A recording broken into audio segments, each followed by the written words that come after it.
बातमीपत्रात आता पाहूयात गल्लीपासून ते दिल्लीपर्यंतच्या ताज्या घडामोडींचा धावता आढावा। मराठ्यांना आरक्षण द्यायचं नाही असं 2 ते 3 जणांनी ठरवलंय। त्यामुळे मराठ्यांच्या विरोधात षडयंत्र रचलं जात असल्याची टीका मराठा आंदोलक मनोज जरांगे पाटील यांनी केली। सरकारचं शिष्टमंडळ उद्या भेटण्यासाठी येणार असल्याची माहिती देखील मनोज जरांगे पाटील यांनी दिली। भुजबळांच्या नातेवाईकांचे हॉटेल त्यांच्याच जवळच्याच कोणीतरी फोडले असल्याचा आरोप देखील मनोज जरांगे पाटील यांनी केली।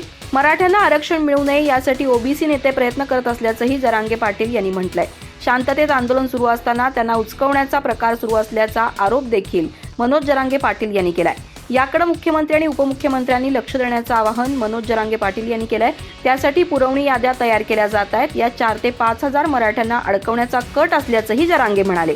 याकडे सरकार लक्ष देत नसेल तर याकडे मराठा नेत्यांनी तरी लक्ष देण्याची मागणी त्यांनी केली। मात्र मराठा समाज खचणार नाही असा दावा मनोज जरांगे पाटील यांनी केलाय। मराठा समाज विरोधातला डाव मराठा नेत्यांनी हाणून पाडावा असं आवाहन देखील मनोज जरांगे पाटील यांनी केलंय। बीड, नांदेडसह महाराष्ट्रातील एसपींवर दबाव आणला जात असल्याचा आरोप मनोज जरांगे पाटील यांनी केलाय। मुख्यमंत्री एकनाथ शिंदे जम्मू काश्मीरच्या दौऱ्यावर गेलेले असताना राज्यात 2 मंत्र्यांमध्ये वादाची ठिणगी पडल्याचे दिसून आलं। मंत्री छगन भुजबळ यांनी सरकारमध्ये असताना देखील सरकारवर आक्षेप घेतलेत। मराठा समाजाला आरक्षण देताना ओबीसींवर अन्याय होत असल्याचं छगन भुजबळ म्हणाले होते। यावर आता मंत्री शंभूराज देसाई यांनी आक्षेप घेतलाय। भुजबळ यांच्या विरोधात आक्रमक भूमिका घेत ओबीसींवर अन्याय होणार नाही याचा विचार सरकारनं केला असल्याचं शंभूराज देसाई यांनी म्हटलंय। इतकंच नाही तर भुजबळ यांचं कालचं विधान आश्चर्यकारक असल्याचंही मंत्री शंभूराज देसाई यांनी म्हटलंय। मराठा समाजाच्या आरक्षणाच्या आंदोलनादरम्यान बीडमध्ये मोठ्या प्रमाणात हिंसाचार झाल्याचं दिसून आलं। या घटनेत 2 आमदारांची घरं, राष्ट्रवादी काँग्रेसचं कार्यालय आणि एका हॉटेलवर हल्ला झाला होता। या घटनेतील परिस्थितीची पाहणी करण्यासाठी मंत्री छगन भुजबळ यांनी बीड जिल्ह्याचा दौरा केला।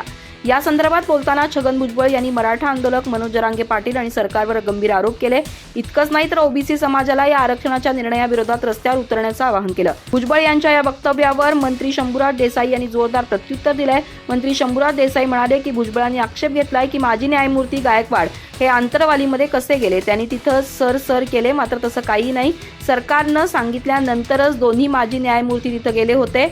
भुजबळांनी ओबीसींमध्ये गैरसमज निर्माण करू नये, महाराष्ट्रामध्ये जातींमध्ये संभ्रम निर्माण होईल असं विधान भुजबळांनी करणं चुकीचं आहे। यामुळे राज्यात परिस्थिती खराब होऊ शकते। जम्मू काश्मीरमधील कुपवाड्यात छत्रपती शिवाजी महाराजांच्या अश्वारूढ पुतळ्याचं अनावरण झालं। लेझिम आणि झांज वादनानं नंदनवन दुमदुमलं गेलं।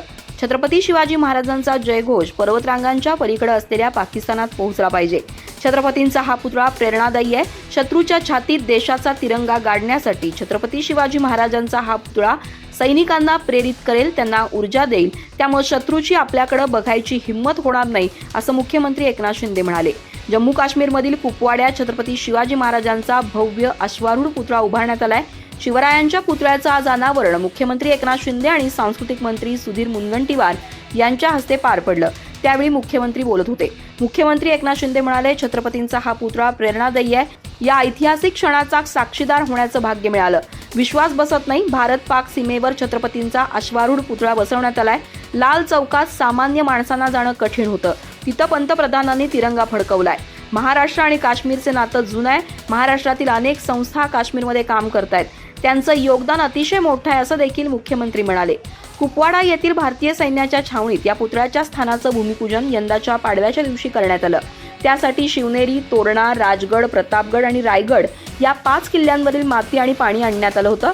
हा पुतळा 10.5 फूट उंचीचा असून जमिनीपासून जवळपास तितक्याच उंचीच्या आणि 7x3 या आकाराच्या चौथऱ्यावर उभारण्यात आलाय। या ठिकाणी पुतळ्याच्या मागे उंच भगवा ध्वज लावण्यात आलाय। पुतळ्याच्या समोरच्या दिशेने असलेल्या पर्वतरांगांच्या पलीकडे पाकिस्तान आहे। अश्वारूढ पुतळ्यावरील शिवाजी महाराजांचं मुख आणि तलवार पाकिस्तानच्या दिशेने असावं अशा पद्धतीनं पुतळा बसवण्यात आलाय। त्यासाठी सुमारे 1800 ट्रक मुरुम टाकून भराव टाकण्यात आलाय। शिवाय या भागातील हवामान, भूस्खलन या बाबी पाहता पक्क बांधकाम करून पाया तयार करण्यात आलाय। मराठा समाजाला कुणबी प्रमाणपत्राच्या माध्यमातून ओबीसी आरक्षण देण्याच्या मुद्द्यावर राज्याचं राजकारण चांगलंच तापलंय। छगन भुजबळ यांनी या प्रकरणी उघडपणे ओबीसी समुदायाला एकजूट होण्याचं आवाहन केलंय। या प्रकरणी त्यांच्या नेतृत्वात मंगळवारी मुंबईत ओबीसी नेत्यांची एक महत्त्वपूर्ण बैठक झाली। त्यात मराठा समाजाला ओबीसीतून आरक्षण देण्यास ठाम विरोध करण्यात आला। विशेषतः दिवाळीनंतर या प्रकरणी राज्यभर आंदोलन छेडण्याचा निर्धारही व्यक्त करण्यात आला। यामुळे भर दिवाळीत रक्षणाच्या वादाचे फटाके फुटण्याची शक्यता आहे। छगन भुजबळ यांनी सोमवारी जालना आणि बीड इथं भेटी देऊन मराठा आंदोलनावेळी जाळपोळ झालेल्या मालमत्तांची पाहणी केली होती।